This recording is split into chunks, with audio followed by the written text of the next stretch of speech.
the dignitaries to please come to the stage. Madam Vice Chancellor, His Excellency Mr. Dimitri JNU, please come to the stage. Professor Mazhar Asif. Hari Om Agnirjyotirjyotiragni Swaha Surjo Jyotirjyoti Surjaha Swaha Agnirvarcho Jyotirvarchaha Swaha Jyoti Surjaha Surjo Jyoti Swaha Namo Gadebhyo Gadapa. I request Professor Vasilios Siros to deliver the welcome address, please. Your Excellencies, distinguished guests, ladies and gentlemen, it's a great privilege and distinct honor to welcome you to the International Conference, The Greek World in India, History, Culture and Trade from the Hellenistic Period to Modern Times. The focus of this conference will be on the various types of encounters between Greece and India in the period from the 4th century BCE to the 18th century CE. Indeed, these two civilizations influenced each other in direct or indirect ways and made a foundational contribution to world history. The salient aspect of the mandate of the Greek Chair is to promote the comparative study, examination of the Greek and Indian classics. This conference is being held at a very critical juncture, given that there is an increasing awareness of the affinities between the Indian and Greek civilizations. Both Greece and India possess a tremendous cultural capital and historic depth, and can play a pivotal role in fostering mutual understanding and the peaceful. The Greek Chair, my colleagues and I, aspire to be part of this unique process in the history of Greek-Indian relations. I'm confident that this academic event, this conference, and many more to come, will offer the opportunity for reflection, rumination on this historic moment, and the potential to strengthen the ties between the two nations. Request Professor Vasilios Koukousas to put some light on today's program as well as about the exhibition which is going to be inaugurated by the Honorable Minister. The connection between our two countries, Greece and India, is much deeper and much more lasting through historical times and the presence of the Hellenic Institute of Byzantine and Post-Byzantine Studies of Venice. As in the West, an attempt was made to conform our common aspiration for open borders of science and culture with the important exhibition of Codex 5 manuscripts of Alexander the Great in the British Library, we launched now and in the West an attempt to reconnect us with the roots taken by our ancestors. Roots of cooperation, mutual understanding, respect for diversity, roots of spirit, interpretation and exciting. This conference will be the first step with return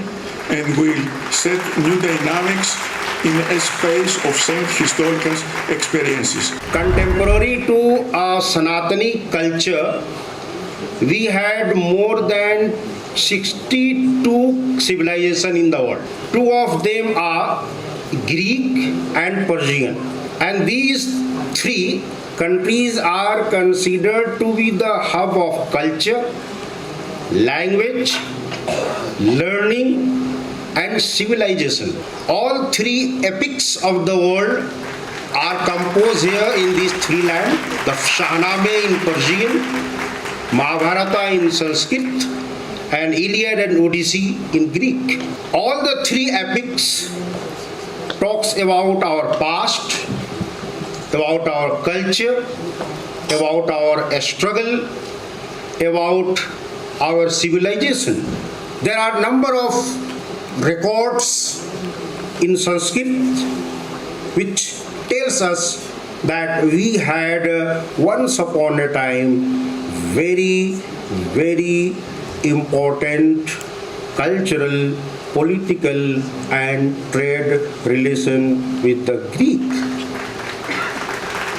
I, behalf of the school, request all of our research scholars to do research on the three epics. There must be a comparative studies of these three epics to bring a new light on our Indo-Greek relations.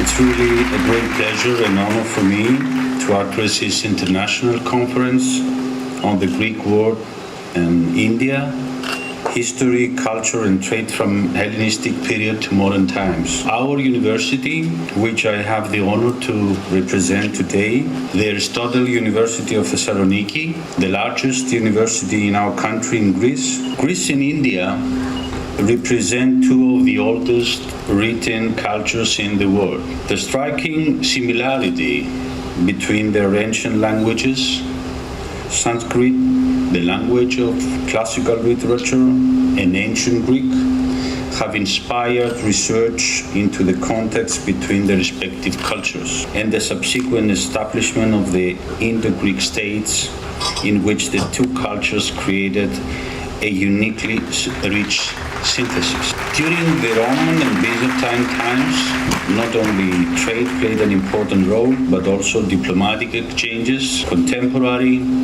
with the longest epic poem written in Greek about the adventures of Greek god Dionysus in India. The influence of India towards the West was always felt and is most remarkable with the introduction of chess in Indian Rumenica. I request His Excellency Ambassador Yannis Alexis Japos. It is indeed with great pleasure that I find myself here today at the International Conference on the Greek World and India. The historical, intellectual, and cultural contacts and exchanges between Indian and Greek scholars are old and have produced excellent results. Academics on both sides have worked diligently in order to produce interesting papers on various periods of time. Allow me, as a former Greek ambassador to India, to mention that I feel extremely proud that this Dimitris Galanos chair was created back in the year 2000 while I was here in India.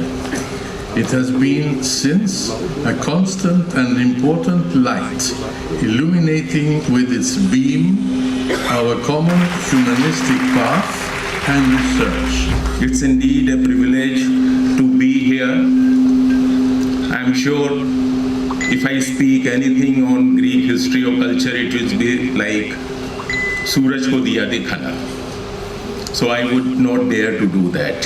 One thing just I would like to tell when we talk about history or culture, every student of history in India or the archaeology read about Indo-Greeks. There are a lot of archaeological remains which are the material evidence of these exchanges are lying unexplored. Those which have been explored, they are still waiting for proper interpretation, study and analysis with an active chair like the one in JNU. I'm sure the archaeological material which is excavated from different sites across the country will throw fresh light on our relations of India and Greece, or Greeks and Indians, and their exchanges in the past.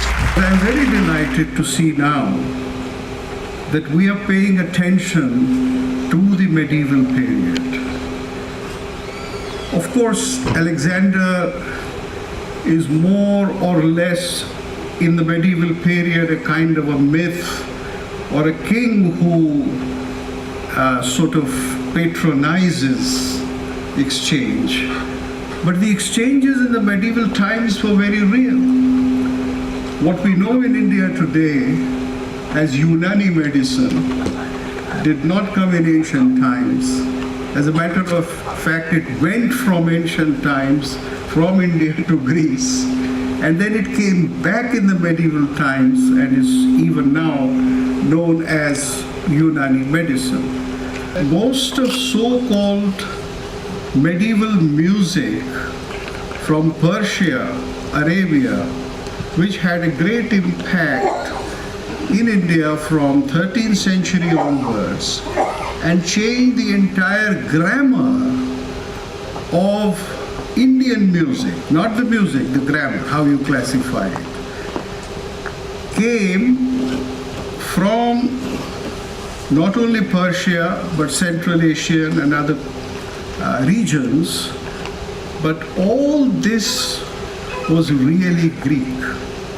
What is called maqam, a word you are perhaps very familiar with, or the scale of music used in the Gulf region and all that, is actually Greek. It is the Greek tetrachord which was defined in the ancient times and which traveled to India and transformed Indian grammar of music. It is a special privilege for me to be here today on such an important, I would say, historical occasion. The International Conference on the Greek World in India, which was proposed by the Minister of Foreign Affairs of the Hellenic Republic, Mr. Nikos Dendias, while giving a speech in this very room last March during his official visit to New Delhi, is an event that has no precedent. For the first time, leading academic experts from India and Greece, as well as from other countries, are gathering in one venue and deliberating on the past, the present and the futures of the relationship between Greece and India. Here we have two distinct ecumenical civilizations that exist in parallel at two different points of the earth. I find it particularly amazing that now you, the leading experts, are trying here to explore and to establish how this interaction took place and how deep and strong this interaction has been. And this is something wonderful, not only for the sake of pure science and of abstract knowledge, but also because the nowadays holders, that is the people of these two ecumens, need to know their past is the forerunner of their present and of their future. In my appreciation to the JNU's Honorable Madam Vice Chancellor for the support given to the Greek chair, we consider it a great privilege that such a chair exists in this historical university, and are proud of this important landmark which constitutes a further upgrade for the work of the chair in the framework of bilateral relations with India. I'm very glad to be here with you today. India belonged to the sphere of myth in the era before Alexander's the Great campaign in Asia, with few Greek authors referring to the country in the context of the mythical tales about Dionysus or Hercules campaigns as their ultimate destination. Various kinds of information, to a certain degree mythical, are preserved in the first Greek testimonies about India, from Scylax to Cariada, Hecateus of Miletus, Herodotus, and Ctesias of Cnidus. More important information can be found in the authors described Alexander's campaign. This is Arrian, Curtius, Diodorus, Siculus, Plutarch, etc. Notwithstanding that most of them compiled their works 3 or 4 centuries after his death. Alexander was accompanied by a group of philosophers, geographers, explorers, etc. Alexander did not go further than Indus River, and its tributaries are descended towards the sea, I mean the Indian Ocean. He refrained from crossing Ephesus and entered the heart of India, where the organized state around the Ganges River lay. Influence from the Greek presence in India is attested in architecture, urban planning, mining, astronomy, etc., where the Greco-Buddhist artistic style of Kandara was developed in sculpture and was present until the 8th century Common Era.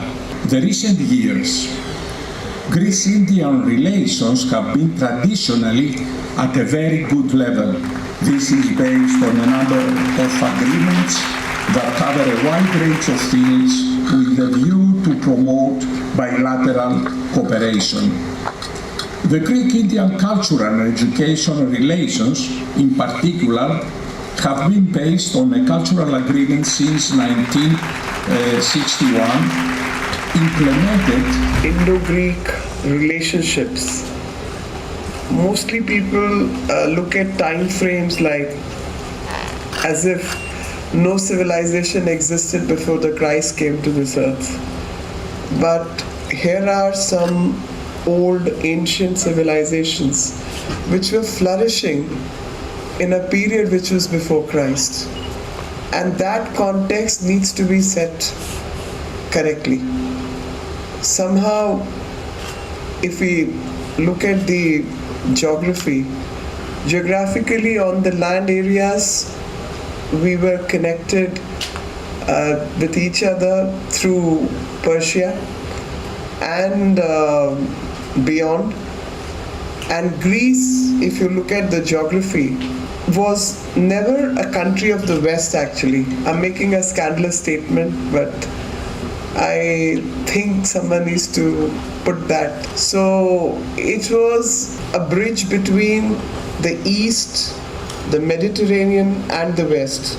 National boundaries keep changing through the history, but the geography doesn't change. We as Indus Valley civilization, as ancient Indian civilization, were connected through geography, and that is why the Greek placement on the map and Indian placement on the map decides how civilizations are going to stay connected. And in that connection, both the sea and the land routes were available. And those connections established how the history will be written, how the exchanges will happen, and how we are going to influence each other. And I'm really not surprised when I think of Indo-Greeks, so-called the Bactrian Empire, which is placed right on the edge of where the India was meeting the other civilizations. So that was the landmass area which represented Bactrian Empire. And historically, as the records speak and records say, people tend to look at Alexander as one of the figures which seem to have connected the two countries or the two civilizations. But that is not correct. That is not right. The two civilizations were in touch with each other 200 plus years before Alexander. And 2 centuries before Alexander, we were in touch, and the details can be found all over and through various means.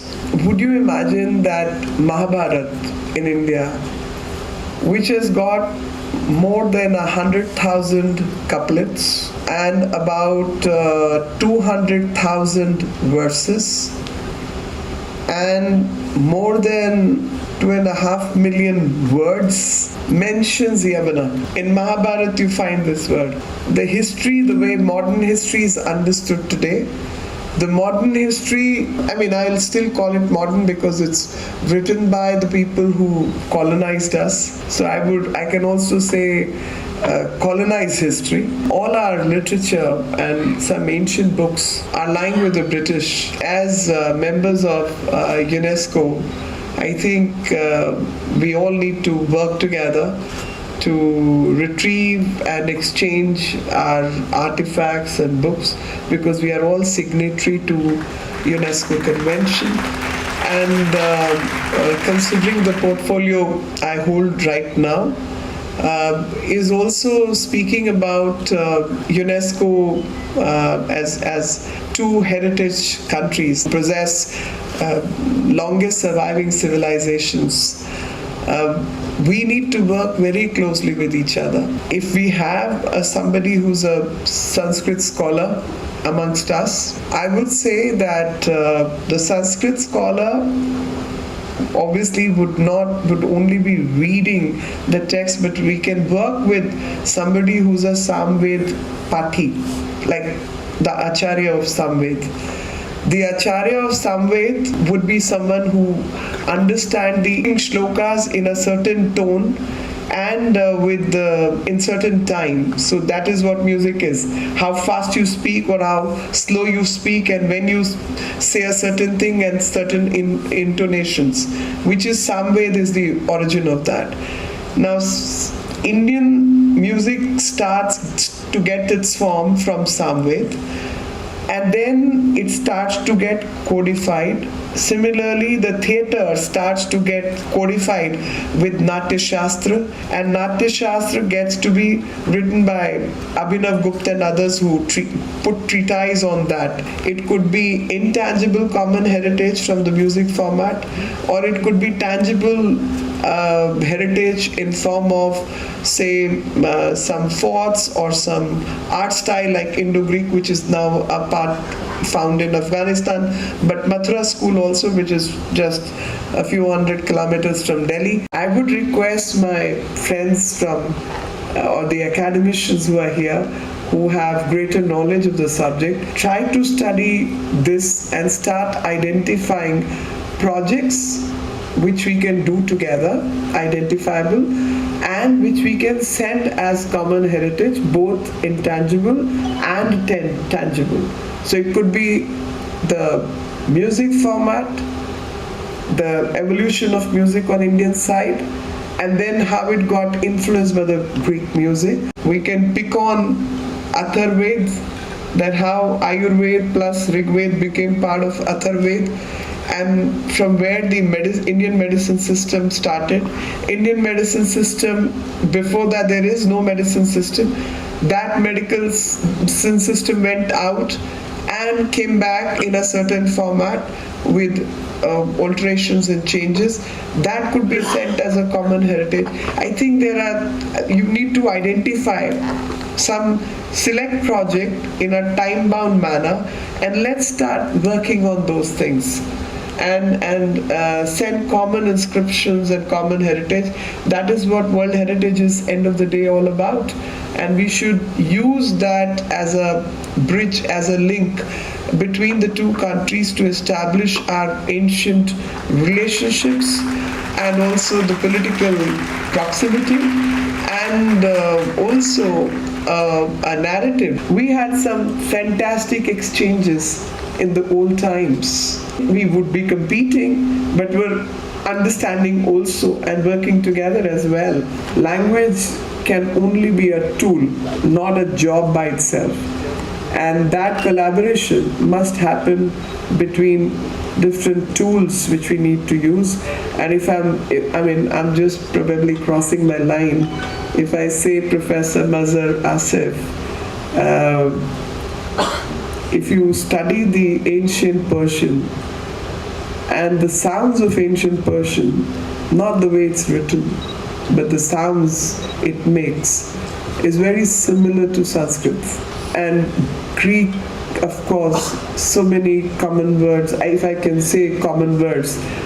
Uniquely we are together, we are one. And uniquely the coins describe it all, because one side you will find Pali and the other side you will find Greek is what, and if you speak the two a bit slow, probably they sound the same.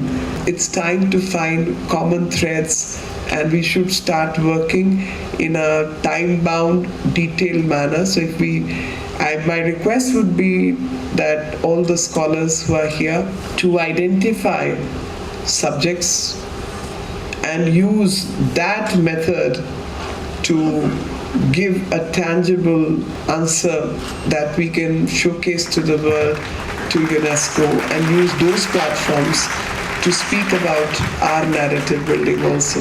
We have a video message from His Excellency Mr. Nikos Dendias, Minister of Foreign Affairs. Greek-Indian contacts comprise the fields of art, letters, and science. Commercial bonds, mainly through maritime routes, led to the formation of vibrant Greek communities in Bengal. We're pleased that the experts in this conference are exploring these aspects of our history. From the Hellenistic period to modern times, with the aim to build on a relationship of the future, a relationship that aspires to become a strategic one, as Greece and India view things in a very similar way. A major highlight of this conference is the digital exhibition of a unique Byzantine manuscript, with a large number of miniatures which depict the life of Alexander the Great. The manuscript is a rare gem from the collection of the Hellenic Institute of Byzantine and Post-Byzantine Studies. Its digital journey to India bears testimony to the efforts undertaken by our countries to honor and further explore their cultural bonds. We also feel very honored that there's a chair of Greek studies at the JNU. The latter will be reinforced with a visiting professor from Greece in the start of this academic semester. We, the younger generation of both Greeks and Indians, must always strive to live up to the level of our glorious past. But it is not enough to reflect on our past. We must walk in modern reality. We must contribute to the promotion of the culture of our countries and make this culture a lasting value. I'm so happy that the Greek chair is organizing this Greek world in India, history and culture and trade, from the Hellenistic period to modern times. Organization, and JNU is the correct place. This is the university that has excellence with equity and equality, integrity with innovation and inclusion. Most of you know that we are top ranked even in the QS ratings. Just 2 weeks back we jumped 220 ranks and crossed the 500 breach to 361, beating all the IITs, with just behind 2 IITs. And I'm so happy that we have 2 civilizations, I would say the greatest civilizations, one that influenced Western political thought, social thought. I learned from the sophists to Plato, Aristotle, Socrates and others, which greatly influences the entire social sciences, humanities. And India, that is also a civilizational state. I come from the south of India, where we knew that a lot of Greek trade took place during the Sangam period. We also have comparisons between Pythagoras, Aryabhatta and Bhaskara, and also, as Madam mentioned, Indo-Greek. I would also suggest something. I think the Greek and the Indian gods are the most colorful, most vibrant, most human. So I would say there would be excellent comparative studies between Krishna and Achilles. Why? Because both the heroes of their respective mythologies, Krishna and Achilles, were both killed by arrows, piercing their heel, the only vulnerable part of their body. Another similarity is Indra and Zeus. Both Indra and Zeus are the king of the gods. You have Yama and Hades, who are the gods, lords of the death. They preside over the netherworld. And then I would also say between Sita and Persephone, because both of them are abducted and then they disappear into the earth. And Arjuna and Achilles for being the greatest, and finally Kamadeva and Cupid, the gods of love, and Mount Kailasha and Mount Olympus. So we have a lot of similarities, even I won't call them myths. They are historical narratives. Maybe the colonial world wants to call them myths because I think we engulf them too strongly.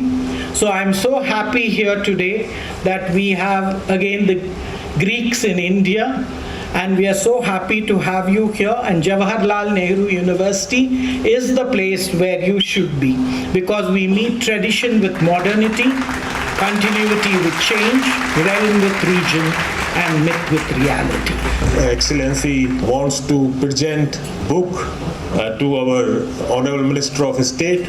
So I request His Excellency Secretary General Professor Kyrisoulakis to please present the book to Honorable Minister. Copy of what you'll see afterwards. This is the book which is called the manuscript Codex 5. This describes everything you'll see afterwards.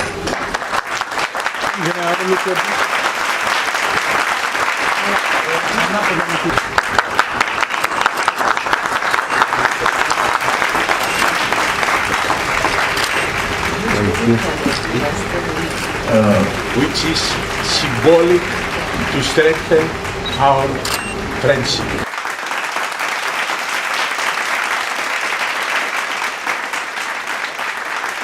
Thank you, Excellency.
जनगण मन अधिनायक जय हे भारत भाग्य विधाता पंजाब सिंध गुजरात मराठा द्राविड उत्कल बंगा विंध्य हिमाचल यमुना गंगा उच्चल जलधि तरंगा तव शुभ नामे जागे तव शुभ आशीष मांगे गाहे तव जय गाथा जनगण मंगलदायक जय हे भारत भाग्य विधाता जय हे जय हे जय हे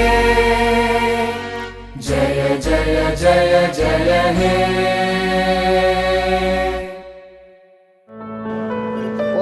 This is lovely, look at it. Thank you. Yes, sir.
Alexios III Komnenos the Great, son of Emperor Trebizond Basil the Great I, is crowned in Christ the God, faithful King and Emperor of all East in Trebizond. Shortly afterwards, he commissions a lavish manuscript of the most popular romance in Byzantium, the Alexander Romance, for his personal library. In a short while, the manuscript is copied, is illustrated with at least 250 miniatures narrating the life of the great Greek conqueror, and it is offered to its commissioner. In 1461, when Trebizond was occupied by the Ottomans, glosses in early Ottoman script are added in the margins of the pages so that the new owner can have access to the content. A few centuries later, following trials unknown to us, the manuscript travels, and for all we know, since the 19th century, it belonged to the Greek Brotherhood of Venice, where today it is displayed in its museum, fascinating every reader. The story of the romance starts about 1,700 years ago in July 356 BC. Olympias, wife of King Philip II, King of Macedonia, gets pregnant through the magic powers of Nectanebo, the last pharaoh of Egypt. One day when the position of the stars is favorable, she gives birth to Alexander, who is meant to be the great ruler of the Ecumeni, the entire inhabited earth.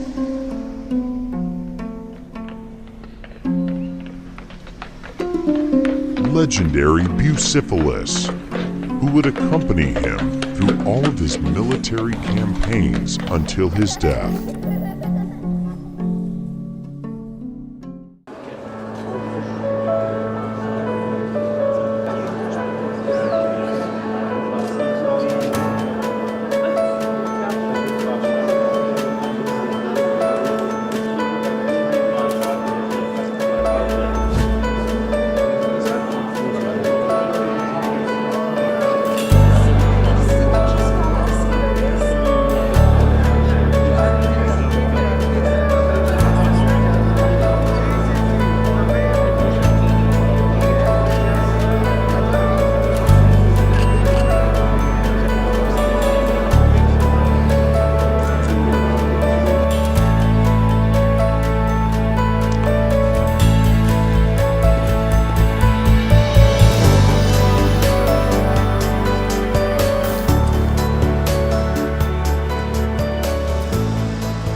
There are many stories related to meetings of Alexander, the king of the kings, with the naked Sandus and philosophical discussions. And one of his commanders, Onesicratos, he was sent to bring an Indian ascetic, and he met Dandamis. Dandamis was the guru of the Indian ascetics, and they had the first comparative philosophy. That is a discussion which they are discussing about many philosophical topics, and they refer to Plato, to Pythagoras, to Diogenes, and to Indian philosophy, and they make the comparison. These two British historians, Tarn and Woodcock, they claimed that Ashoka, the great emperor of Mauryan Empire, he might have been half Greek, because a book by Alain Danielou was based on this topic, Siva and Dionysos. And he gave us also records about the Brahmanas and Sramanas, the different types of religions who existed in his time. But he does not mention Buddhists. That shows, according to my opinion, that Buddhism was not very much spread at that time. It was spread after Ashoka, that is the next generation.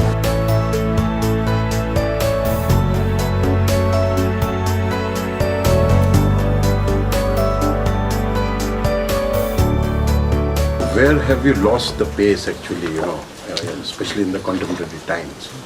Because the history says that, so much similarities. They were defeated when they tried to come to East, they were defeated, and then Islam preserved I think they stopped the contact between Greece and India.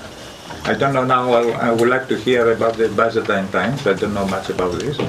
But I think there was an interruption during that time. Before it was a lot of contact through the trade.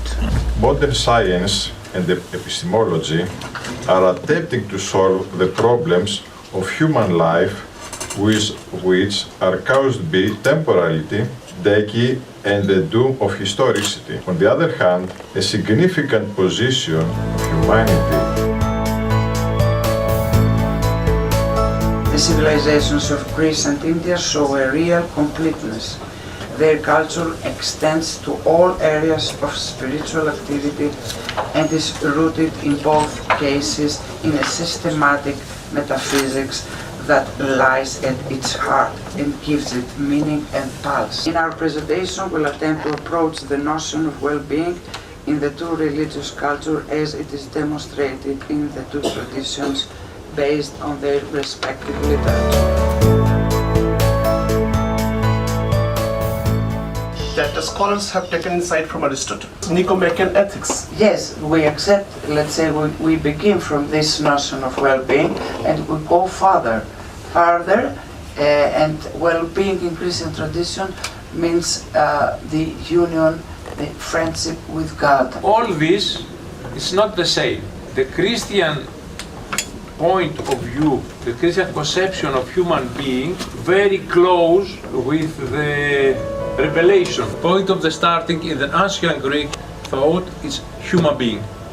The point of starting from the Christian conception of the human reality is God. I'll be focusing on Istanbul or Constantinople as the point of comparison. And I've just added a small note here on the front slide to give you an indication of what I'll be talking about. Period from the 4th to the 11th century. They shared no border, and so the contacts were due to individuals or very small groups who traveled between the two areas. Traditionally, our minds would immediately bring up the names of the two countries lying in between India and Constantinople, or the Byzantine Empire, or the East Roman Empire, these being the Persian Empire and later on the Islamic Caliphate.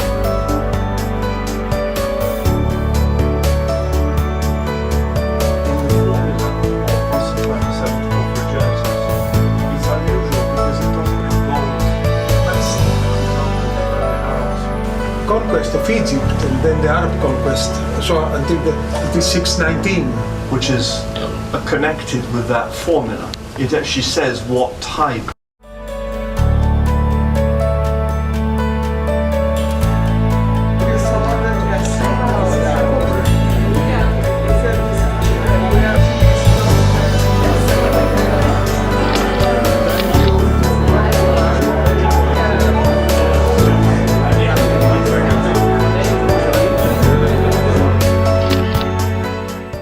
About Indian and Greek culture together. Such dialogues and such creative platforms are actually the key pillar to any two countries. Ganesh Vandana is something that is usually performed in the beginning of any cultural evening.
Sakhi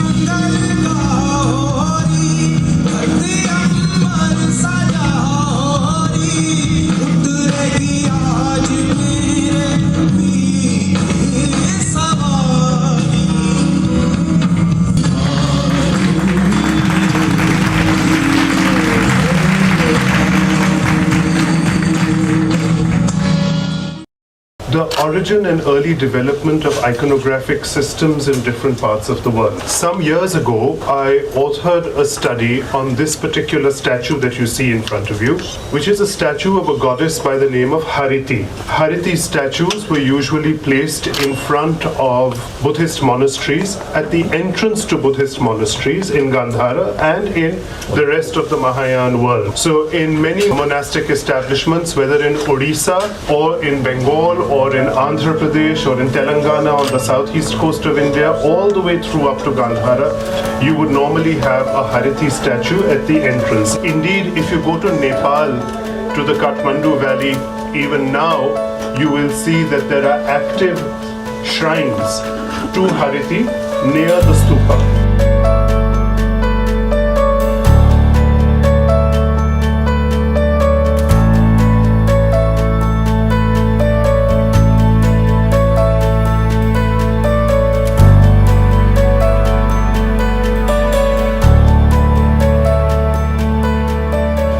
Your opinion about the main ideas of this Hariti being assimilated or transformed or synchronized into this Buddhist art. What is your idea or perception about all these issues? There are many Hariti images, as I was showing, which are even stone sculptures from Telangana all the way through to Mathura.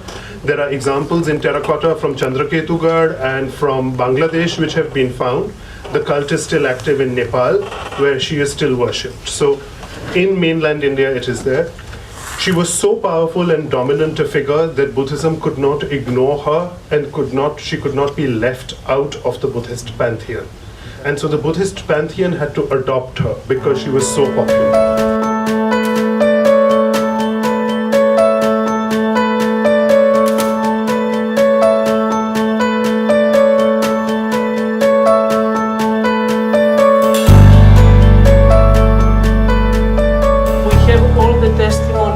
That has to do with how Philip was assassinated during his entrance to the, as he was coming from the palace to the theater during the celebration of his daughter Cleopatra marriage. He was assassinated by Pausanias. He was stamped by him, and after this, very quickly, his tomb in the same place was erected. The tomb has been extremely excavated by Professor Andronikos in the 70s, and nowadays everybody can see the findings of this tomb, including, of course, the golden larnax and all the equipment of Philip. Theme of their discussion. And this is why he wanted to show them and learn about them. Where the Poruses belong nowadays. Of real. You identify that place. 100% realities. My paper focuses on a period which is key to understand the relation between India and the Greek world. It was never as dominant as cremation was. He's telling more about Greece and Neoplatonism at his time in this passage that he... And on a certain day, Alexander visits that Brahmin. Practices in India with the Brahmins. Marks the beginning of the reference to the expenses required for the transport first through the desert, financial capacity of the merchant towards the end of the trip. The structure first the problem in the archaeological protection and religious use, which has to do with the concept of heterotopia. It is a concept of Michel Foucault. And then the suggested solution has to do with the living heritage approach. I'm one of the internationally that are promoting this approach internationally, but also in India. It is accepted in Buddhism as one of the central ideas. According to it, our own suffering is due to our former sin and this or previous life, just as one's well-being is due to one's former goodness. The doctrine of karma denotes both the original moral act and its power for subsequent reward or punishment. It perceives past, present and future life of a being in a sequence and continuity associated with each other through the karma, which transmigrates from one to another being without the existence of a permanent entity, that is soul. There are three well-known sources that provide in tandem with other sources. I believe we will be able to present a somewhat satisfactory outline of a Greco-Bactrian and in the Greek history. A more contemporary aspect to the problematic of interaction between Greece and India. We have seen throughout these, rather say that the book probably dialogues. As we know, Ketos, they are hybrid mythical creatures from Greek culture. Similar to that are Makars, Attic people. Now it's about time we move into early modern times. I will speak about Mughal India. And as you understand, and since we speak about early modern times, a bit more precise and more illuminating with certain aspects. So let's invite now Professor Vinay Kumar from the Department of Ancient History, Culture and Archaeology from the Banaras Hindu University. In this present paper of mine, an attempt has been made to find out how this particular imagery was transmitted from Roman Empire to the Gandhar art during the Kushan period, and how dynastic images are depicted on the Gandhar relief panels. This particular paper also tries to explain in brief about the dynasty's multiple identities and association in order to understand how and why the god found a special place in Indian culture. We are reconstructing the Jammu and Kashmir history. I am talking about the ancient period through the materials or the archaeological sources or the literary sources mention about the Greeks in this area. This is somehow it is the micro level or the micro history, construction of the micro history. On the other side, we can say that what are the influence of Greek culture in ancient Jammu and Kashmir. The limits of this area. We have to know about the geographical area. In the ancient time, was Kashmir?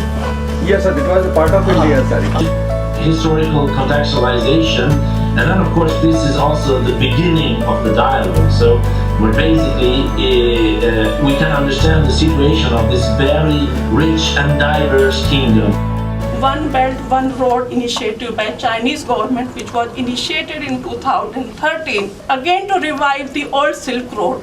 But Silk Road is a new term which was given by a German geographer in 1870. So we called it in the writings the Silk Road, Silk Road. Silk Road is part of that Hellenistic heritage, not the vice versa. So we have to organize the dedicated, designated project on heritage of Hellenistic period by combining efforts of India and the Greece.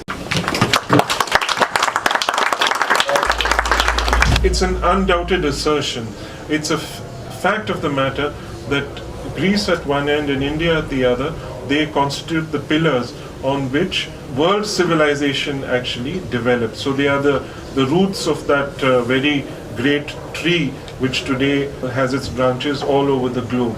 What else we can call if not Silk Road? Silk Road, Silk Road. People are not aware, students are not aware about the Hellenistic or true meaning of the Hellenism or Hellenistic in the context of India, Greece or in the context of world history. जब हम शुरू करते हैं थोड़ा सा तो अपना थोड़ी कारीगरी थोड़ी सा पारंपरिक कथक हम दिखाते हैं. मुझे लगा कि स्टूडेंट्स होंगे सब होंगे तो हमने थोड़ा सा सूफी स्टाइल में इसको बनाने की कोशिश करी है. टेक्निकल लोगों के लिए टेक्निकल बात यह है कि ये 9 मात्रा की चीज़ें हम करेंगे रास ताल में, लेकिन हम एक छोटी सी सूफी बंदिश हमने ली है, उसके साथ हमने मैलगेट किया है इसको.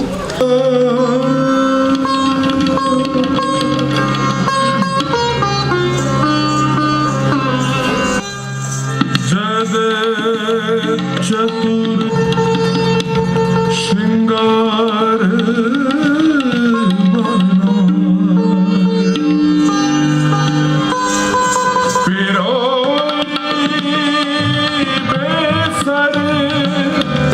पिरोई हार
We